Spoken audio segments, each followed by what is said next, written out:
So now we're going to see how far we get with part 2 tonight.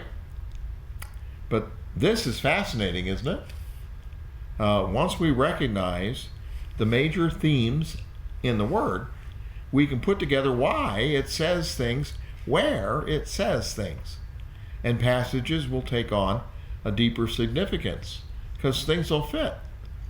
See, this is why I've given up other much more renowned and profitable venues for my life, for which I was qualified and successful, careers, jobs, relationships, businesses, and concentrated on this path. The truth must have a voice, and I've dedicated my life to discover and speak it. The Hebrews 6:1 and 2 list that we spoke about in session 1 refers to the 7 ones in its own way. Remember, there's 4 different lists that mention the 7 ones, and it refers to the one hope of original Christianity with the phrase eternal judgment. This is a major theme in the Bible, and so we're going to devote more than one session to cover it.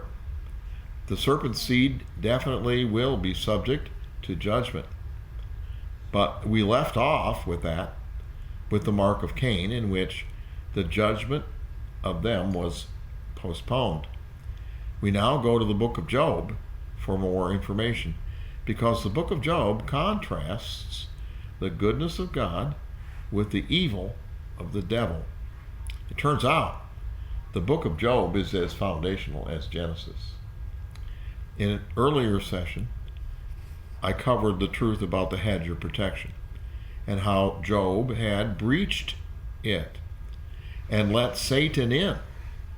And it happened because of Job's fear. He was afraid that his children were sinning, and he made sacrifice continually, right? So then, after Job realized what had happened, he stayed faithful, even after the point in which his health and his marriage was affected. His wife said, "Curse God and die," remember? And Job said, "I ain't going to do that." So Satan called in Job's 3 friends, who, although well-intentioned, didn't help him at all in his grief. They should have just been there for him. But Eliphaz could not restrain. It says he couldn't restrain himself from speaking. Eliphaz, was the ringleader of the 3. And chapter 4 of Job tells where he got his information from. Job chapter 4, verse 12. This is Eliphaz speaking here. He says, "Now a thing was secretly brought to me, and mine ear received a little thereof. In thoughts from the visions of the night, when deep sleep falls upon men, fear came on me, and trembling, which made all my bones to shake." Well, that was edifying, wasn't it? "Then a spirit passed before my face, and the hair of my flesh stood up. It stood still, but I could not discern the form thereof. An image was before my eyes. There was silence. And then I heard a voice saying," this is straight from the pit, "Shall mortal man be more just than God? Shall a man be more pure than his maker? Look what God did to you, Job. You're sick. Your children are dead." Verse 18, "Behold, he put no trust in his servants, and his angels he charged with folly." Well, which angels do you think he's talking about? The adversary and his cohorts. He charged them with folly. Well, they were. They sinned. Look at verse 19. This is what the devil thinks of us men.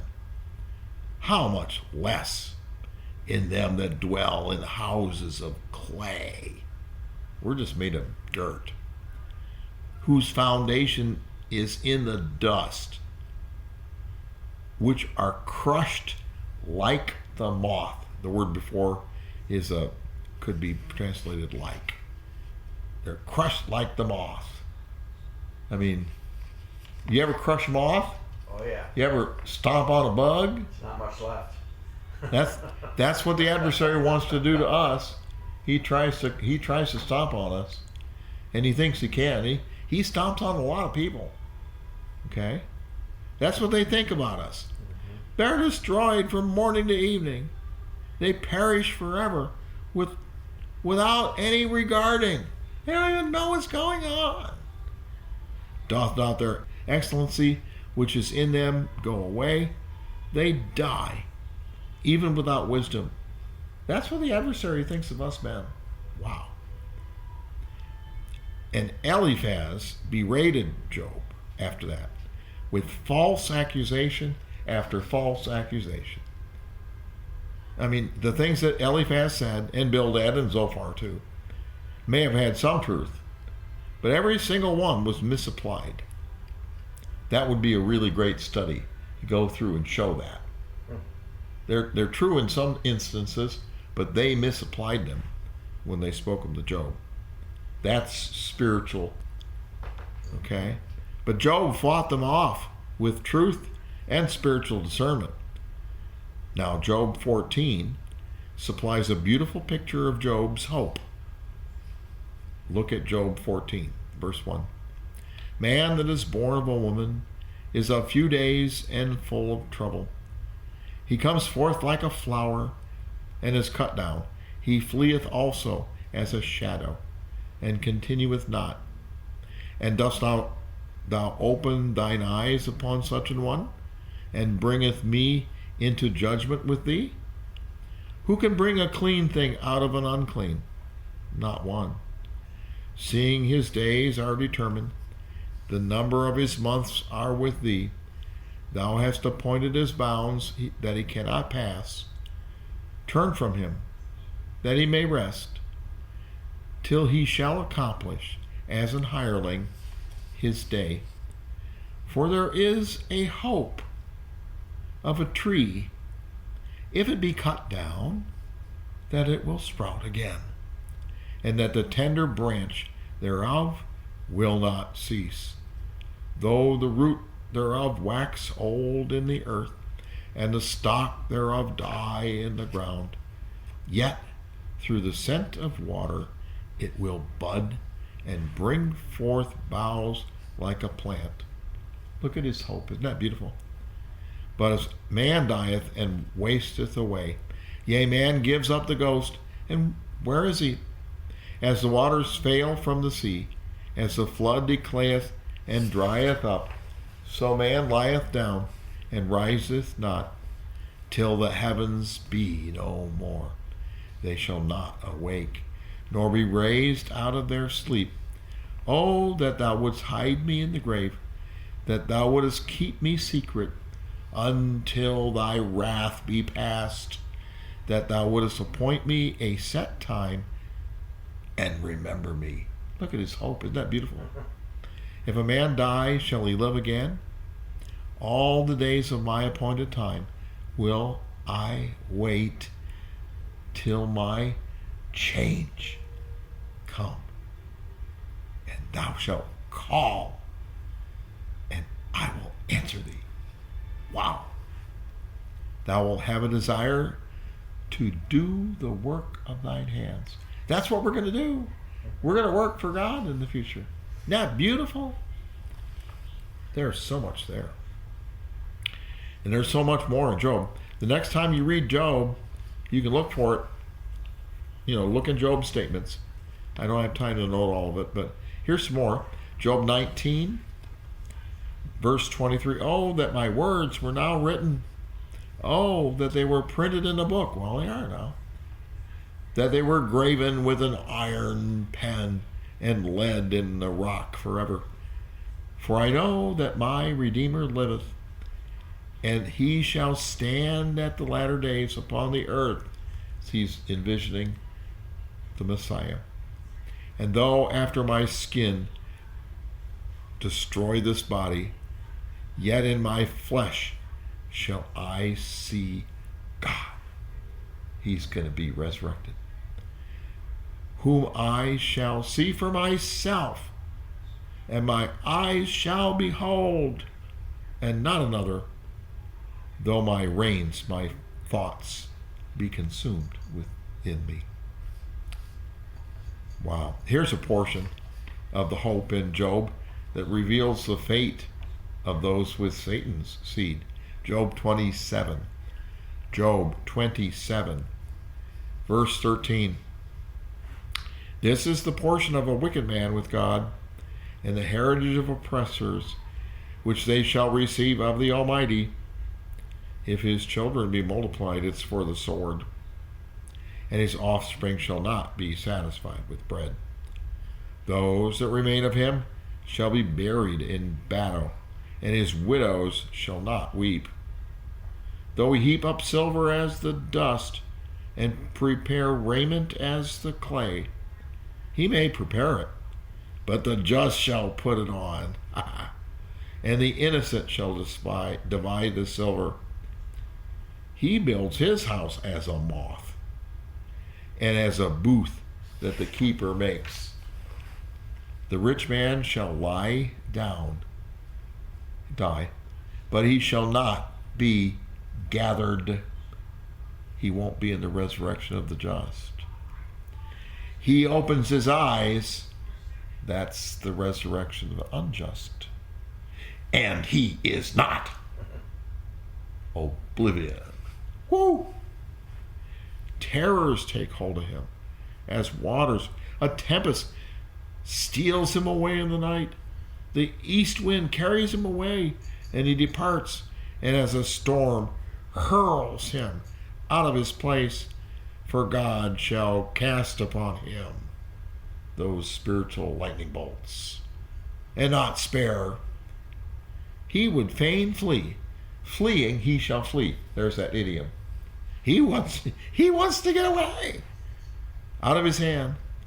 Verse 23. Men shall clap their hands at him, and shall hiss him out of his place. In the future, we're going to judge. We're going to help. Right? We're going to get him out of his thicket and scare him out where God can shoot him and hit him. We're going to clap our hands and get him out of the thicket and hiss. Scare him. Scare the heck out of him. Out of his place. Woo! What a hope. This is the fate of those who have accepted the other seed. The Bible also refers to them as sons of Belial. Emptiness, worthlessness. Talk about that in Deuteronomy 13. Certain men, the children of Belial, are gone out from among you and have withdrawn the inhabitants of their city, saying, let us go and serve other gods, which you have not known. That's the basic thing that they're going to do. Then shalt thou inquire and make search and act diligently. And behold, if it be true, and the thing certain, that such an abomination is wrought among you, thou shalt surely smite the inhabitants of that city with the edge of the sword, or the publishing house, or the record company, or whatever. You know, you ever page through the cable channels and see how many spiritual shows there are? Ghost shows and all this other craziness. Wow. Woo. Thou shalt surely smite the inhabitants of that city with the edge of the sword, destroying it utterly, and all that is therein, and the cattle thereof, and with the edge of the sword. And thou shalt gather up all the spoil of it into the midst of the street thereof, and burn it with fire. The city and all the spoil thereof, every whit, for the Lord thy God, and it shall be a heap forever, and shall not be built again. Woo! See, those who go that route promote the opposite of the true God. They obstruct his worship, and they sully his and his servants' reputations, and they even abuse believers. 1 Samuel 2 is a record of that regarding Eli's sons. 1 Samuel chapter 2, verse 12 says, Now the sons of Eli were the sons of Belial. The priest's sons were born again of the adversary. Wow. They knew not the Lord. And the priest's custom with the people was that when any offered sacrifice, the priest servant came while the flesh was in seething, and with a flesh hook of 3 teeth, and he struck it into the pan or kettle or cauldron or pot, and all the flesh hook brought up, the priest took for himself. So did they in Shiloh unto all the Israelites that came up thither. Also before they burnt the fat, the priest servant came and said to the man that sacrificed, Give flesh to roast for the priest, because he ain't going to have sodden flesh of thee, but raw. Well, that's not what they're supposed to do, is it? And if any man said to him, Let him not fail to burn the fat presently, and then take as much as thy soul desires, then he would answer him, No, you're going to give it to me now, and if not, I'm going to take it by force. Wherefore the sin of the young man was very great before the Lord, for men abhorred the offering of the Lord. You see the effect of that? That's seed of the serpent, people. That's what they do. Proverbs 6:12 is another one. A naughty person, a wicked man, walks with a froward mouth, perverse mouth. He winks with his eyes. He speaks with his feet. He teaches with his fingers. This is referring to the merchants in the marketplace who have their agents do all the dealings to trade, buy, and sell. But the guy in the background signals them what to do. So they're in control, but it's in secret. Frowardness is in his heart. He devises mischief continually, just like Genesis 6. He sows discord. 1 Samuel 2:22. It says, Eli was very old and heard all his sons had done to all Israel, and how they lay with the women that assembled at the door of the tabernacle. What's that? Well, if your family died and you were a woman and the only one left, well, who's going to take care of you? They would go to the temple or they would go to the tabernacle and ask for help. Well, Eli's sons seduced them. How heinous. How terrible. How abusive. Wow. If allowed to take root, these seed of the devil are very difficult to eliminate, for they gravitate to the top of organizations, they form alliances and wield power from there. David gave a very perceptive description of them in 2 Samuel 23. Take a look at this. 2 Samuel 23, verse 6. It says, But the sons of Belial shall all of them as thorns thrust away. Get rid of them, because they cannot be taken with hands. Ooh, spiritual. But the man that shall touch them, even touch them, must be fenced with iron and the staff of a spear. And they shall be utterly burnt with fire in the same place. The Rotherham Emphasized Bible gives a clearer translation of this. Rotherham says, But as for those of Belial, like thorns to be tossed away are they all. For not with the hand shall they be taken, not with men's works of his hands. It's spiritual. But the man that would touch them must fence himself with iron and the shaft of a spear. Then with fire they shall be consumed on the spot. That's descriptive, isn't it? It's interesting that fire is associated with dealing with these men. Those that successfully deal with them must have matured to the point where they have mastered both defensive and offensive aspects of their faith, indicated by the words iron and spear. Do you know these things? Are you qualified to be a man or a woman who could even touch them? Touch as in affect them. Well, do you want to be at the point of the spear? Are you fully clothed with all the armor of God, like iron? Then that fire is referring to the same thing as the hedge of fire is made of. See, this is a whole other subject, framed by the words fire, earthquake, trembling, clouds, waters. I wrote a paper on this. It's in the Way Beyond archives, titled God's Awesome Power Over the Spiritual Realm. So you can read that. But I'll give you a little taste here, all right? Psalm 18. Psalm 18. Go ahead, turn there. Let's look at verse 1, Psalm 18. This is this subject. I will love thee, O Lord, my strength. The Lord is my rock and my fortress, and my deliverer, my God, my strength, in whom I will trust, my buckler and the horn of my salvation, and my high tower. I will call upon the Lord, who is worthy to be praised. So shall I be saved from mine enemies.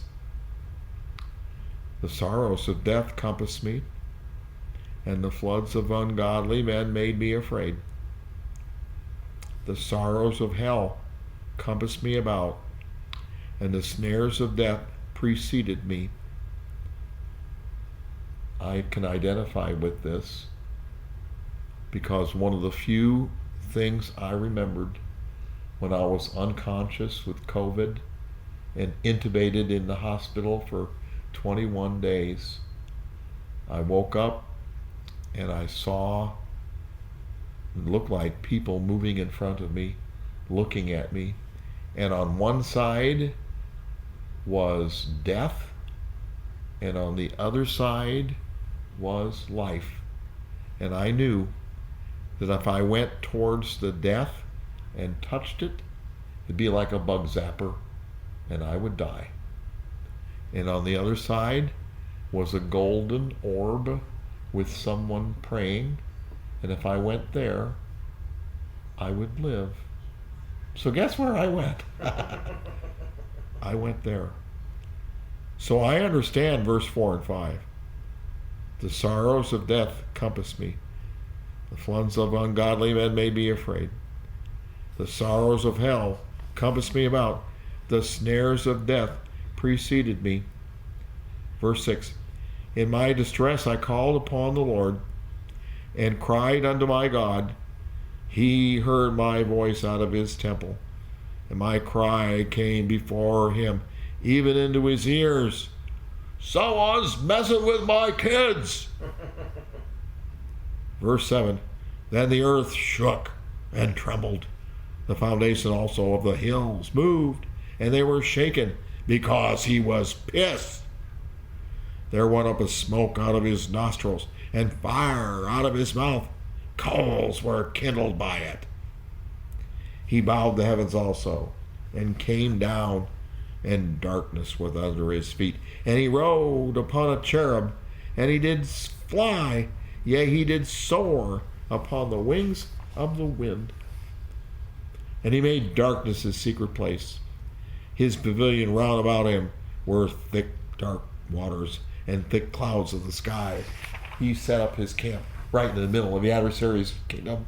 And he couldn't do anything about it. Now God goes to work. Verse 12. At the flash that was before him, through his thick clouds passed. And then what's left in the aftermath? Hailstones and coals of fire. Big burnt dents in the ground. The Lord also thundered in the heavens, and the highest gave his voice. He spoke his word. Hailstones and coals of fire were the aftermath. Yea, he sent out his arrows, and he scattered the adversary. And he shot out his lightnings, and he discomfited them. Not very comfortable. Verse 15. Then the channels of the waters were seen, and the foundations of the world were discovered at thy rebuke, O Lord, at the blast of the breath of thy nostrils. It's like sitting on the front porch at night during the thunderstorm and looking out at the world. Everything's dark and black. And then when the lightning strikes and shines, for a moment, we see what's going on. Okay? When God delivers us in this way, for a moment, we see the foundations of the world. We see how things are. We see how he works, just for a moment. And the more you see it, the more you learn. Okay? The channels of the waters we're seeing. Waters are indicative of the adversary's floods. And what do channels do? They contain them. They give them borders that they shall not cross. So when the lightning shines, and just for a moment, you can see what's going on, you'll see those channels that are containing the waters that they cannot go beyond. Wow. He sent from above, verse 16. He took me and drew me out of many waters. He delivered me from my strong enemy and from them that hated me, because they were too strong for me. They preceded me in the day of my calamity, but the Lord was my stay. He brought me forth also into a large place where I could roam. He delivered me because he delighted in me. Another one, Psalm 104. This is a good one. Psalm 104, verse 1. Bless the Lord, O my soul, O Lord my God. Thou art very great. Thou art clothed with honor and majesty, who covers thyself with light as with a garment, who stretches out the heavens like a curtain, who lays the beams of his chambers in the waters, who makes the cloud his chariot, who walks upon the wings of the wind, who makes his angels spirits, his ministers a flaming fire. Ooh. This answers to David's words about he who would touch them has to be fenced with iron and the tip of a spear. You better know the word. You better know the offensive and defensive weapons that are ours, and then it'll be like thorns and be burnt on the spot. Who makes his angels spirits? Who? Us. His ministers. Who? Us. A flaming fire. We'll talk about that in a minute. Us faithful ministers who know our offensive and defensive weapons are like spiritual smart bombs. Fire. Aiming them straight at the heart of the adversary's weavings, his strongholds, and blowing them apart on the spot and burning them up. Have you functioned on an assignment like that? Verse 5. Who laid the foundations of the earth. See, this is this stuff. That it should not be removed forever. Thou coverest it with the deep as with a garment. The waters stood above the mountains. That's what the adversary wants. At thy rebuke they fled. Oh no. And the voice of thy thunder. Oh no. And they hastened away. Oh, we got to get away. They go up by the mountains. They go down by the valleys. Unto the place which thou hast founded for them. Go there. Thou hast set a bound that they may not pass over, that they turn not again to cover the earth. See, that fire is going to be one of our weapons when we come back with the Lord to judge the earth. Woohoo! Can you say flame on, flame off? 2 Thessalonians talks about that, chapter 1, verse 7. And you, to you who are troubled, rest with us. Well, that'll be a great rest, won't it? When the Lord Jesus shall be revealed from heaven with his mighty angels, with us, like Enoch talked about. In flaming fire, taking vengeance on them that know not God. Flaming fire, that's going to be one of our weapons. This fire we just talked about in Psalm 18 and 104. For the rest, the greatest source of safety is God's Word. If you don't know about the iron yet or the tip of the spear, but sure would be great to learn. And that's the purpose of Proverbs. Proverbs chapter 2, verse 12 is to deliver thee from the way of the evil man, from the man that speaks forward things.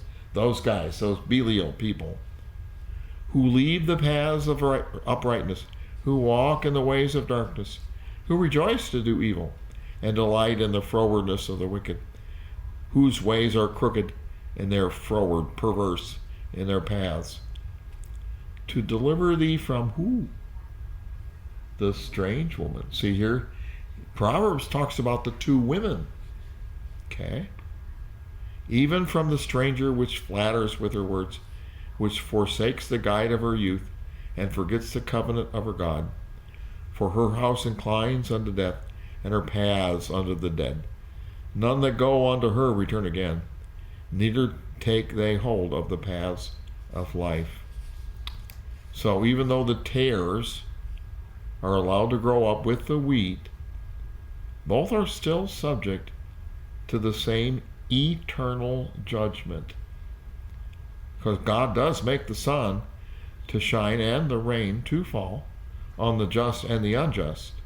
You know, Hebrews talks about this as eternal judgment. This is the major theme of the next 4 books of the Bible after Genesis. It builds the basis for ultimate justice.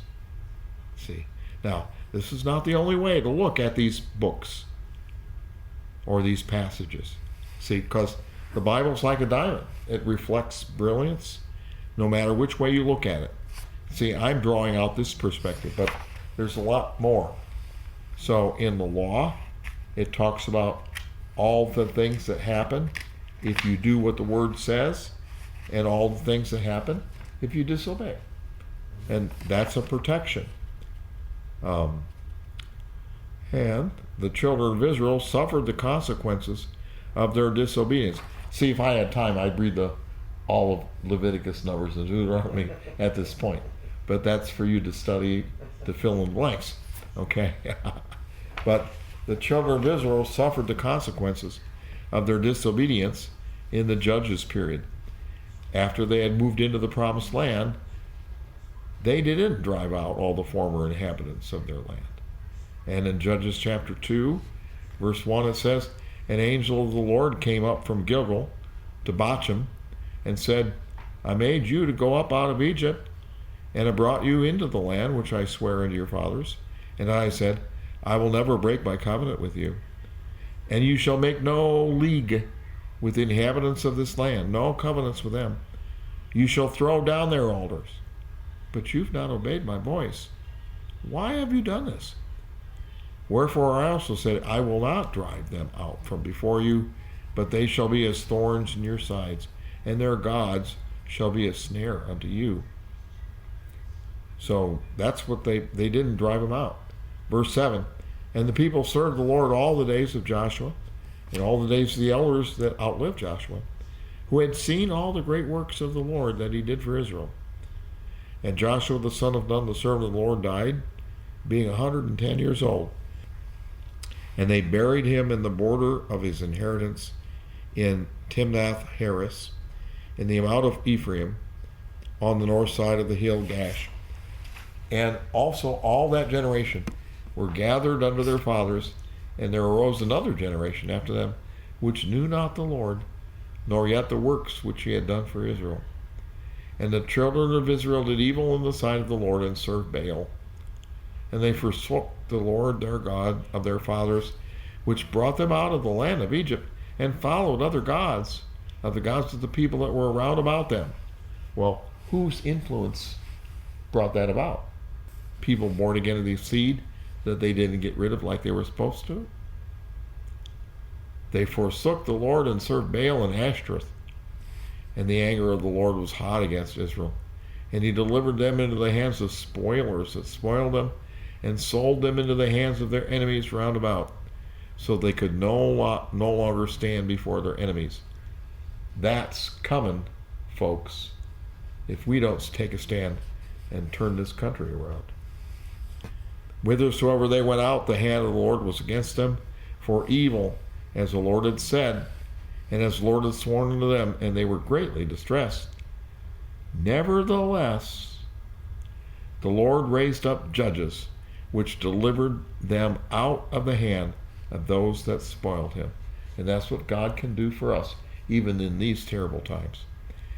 And yet they would not hearken unto their judges, but they went a-whoring after other gods, and bowed themselves unto them, and turned quickly out of the way in which their fathers walked, obeying the commandments of the Lord, but they didn't do so.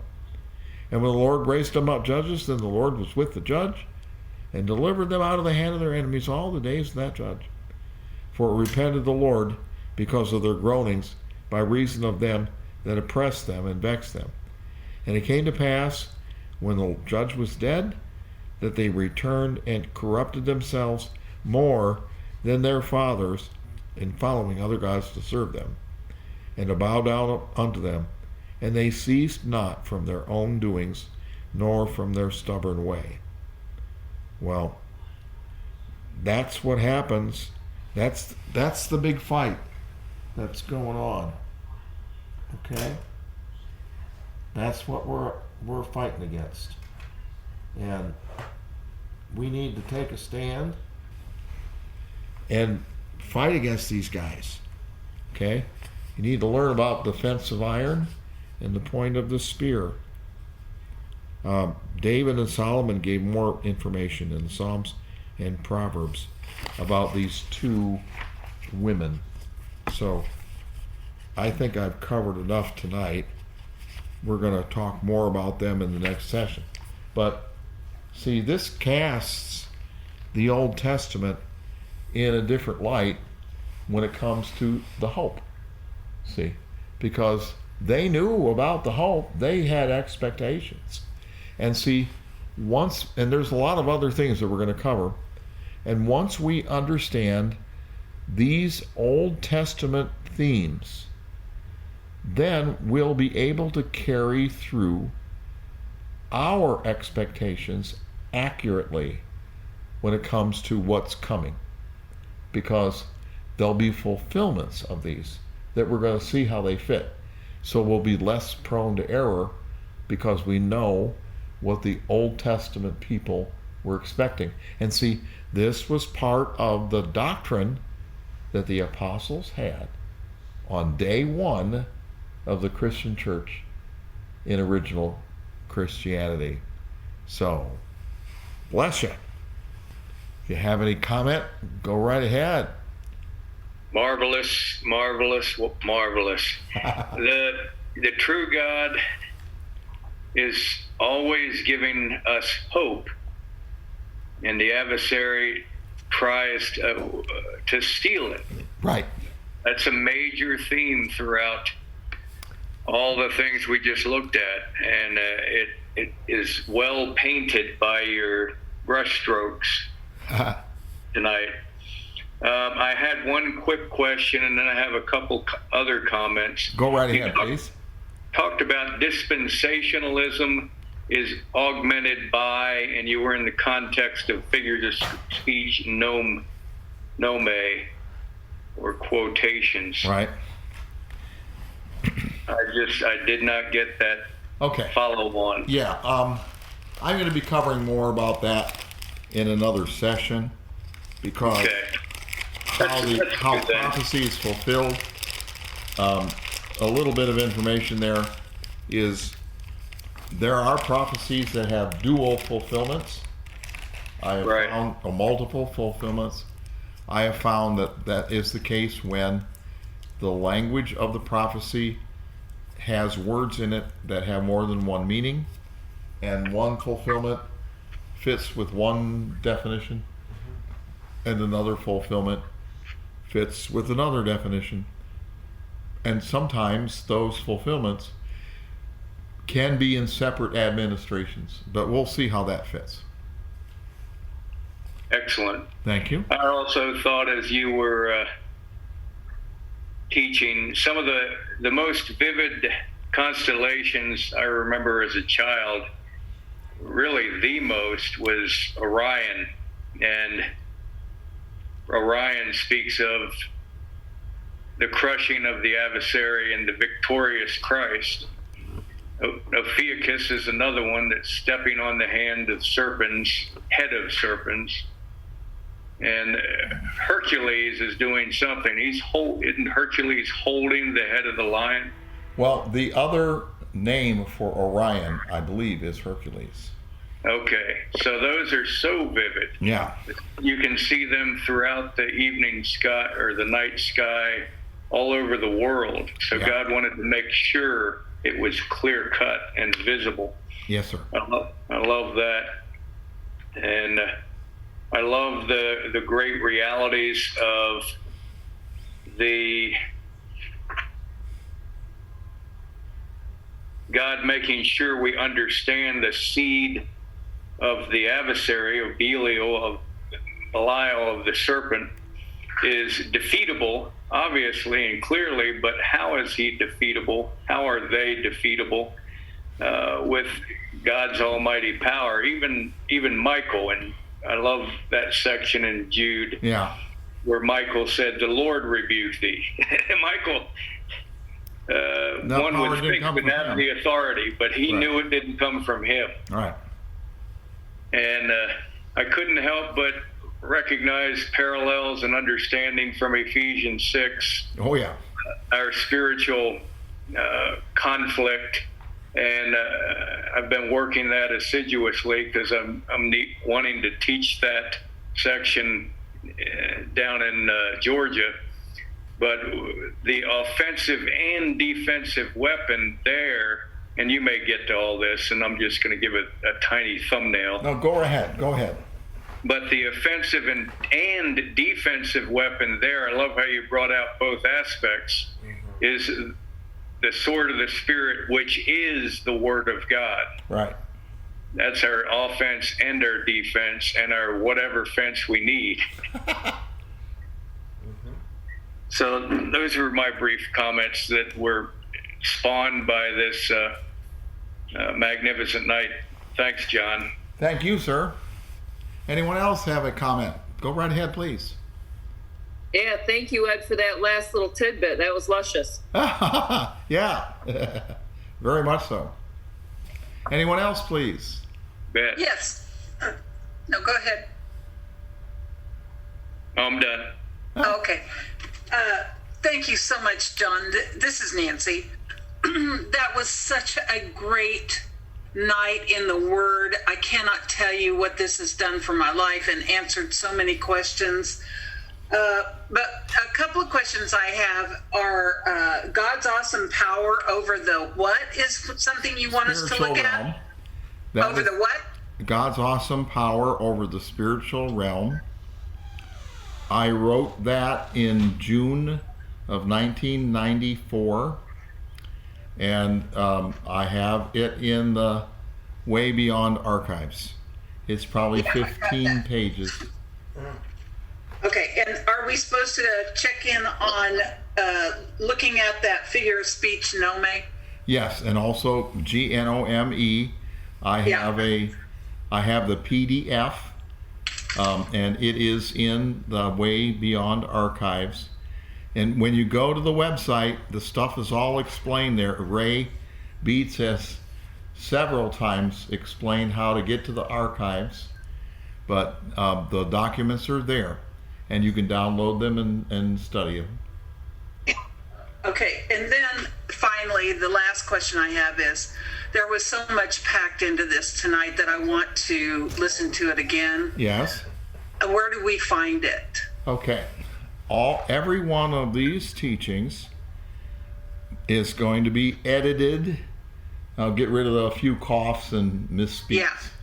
And then usually by Thursday or Friday, Ray Beats publishes them in YouTube.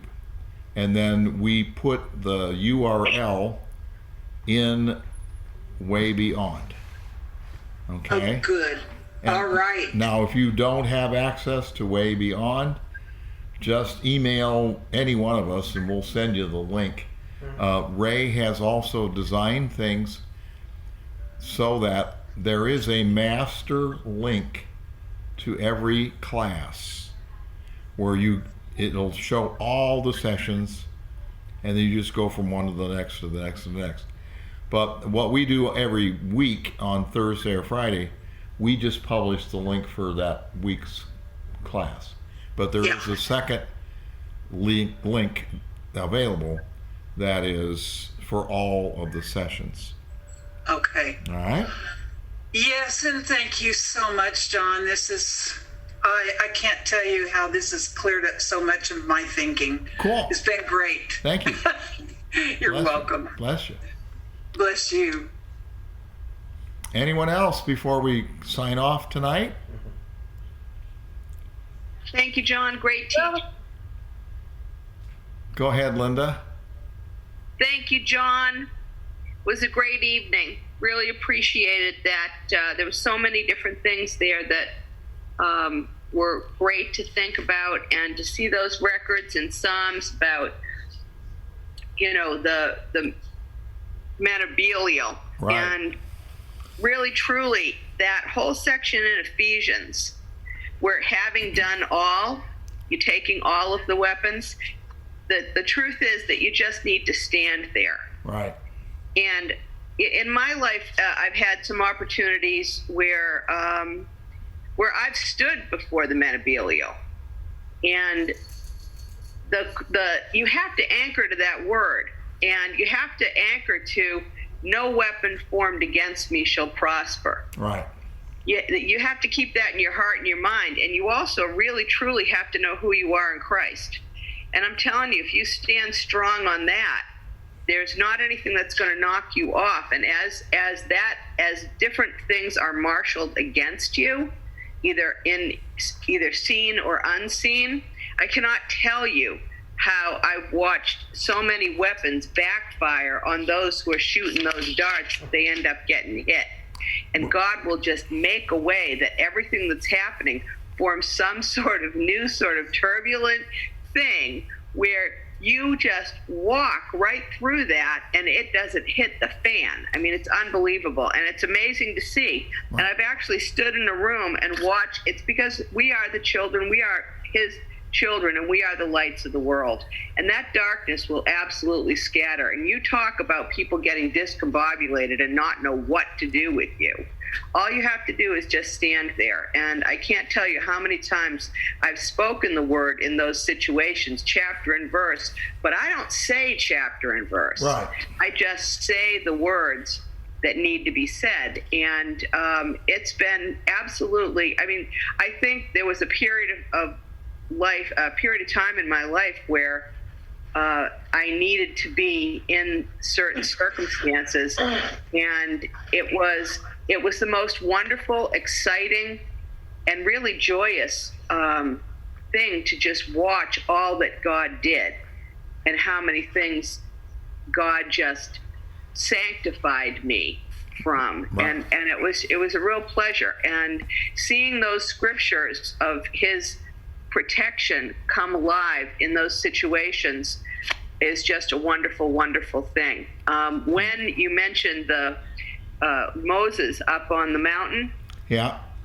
and he was going to come down, and he said, "Let nobody touch this mountain, including a beast." You know, well, we don't really see the truth of that scripture until you look in Hebrews, because there's a section where it's quoted, Right. and there's some things that are added in that thing in Hebrews where it talks about there being, I think it might be a dart. Right. But that part about the dart is not there. Uh-huh. And for every good reason, because you discover in that record that that beast is a wild beast of the earth, which is a therion, Right. which is exactly what came up against Jesus in those 40 days. And Right. every other record that you see in the New Testament where men of God were absolutely challenged, and they were absolutely Belial. And that's what it was. And so if you look back and you see, ever wonder what the heck happened to them, that it looked like a good idea to melt all that gold down and make a behemoth. It is because that was whipped up and marshaled by those men of Belial. Right. Yeah, it's very interesting. We're going to cover more on that in the next session. You're going to see how that all works. Great. So thank you for that insight. I'm sure Thanks, there's Don. other people who have seen that in action as well. Well, I just want to say thank you very, very much, because this is Deb Link, and I really needed that. I really needed that teaching tonight. Good. Just laying here recovering. So God bless you so much for your work. Well, thank you too. We sure do love you too, Deb, and we're still praying for you. Oh, thank you. All right, And- everybody. Oh, wait, John, I just wanted to say thank you for sharing about your time being in that coma. That was brought tears to my eyes. Yeah. I'm so glad that you're still with us. Well, I still have work to do. Yeah, I ain't done. I know. I'm so thankful. Well, I am too. All right, everybody. That was wonderful, Nancy. I sure do love you. So, good night, everybody.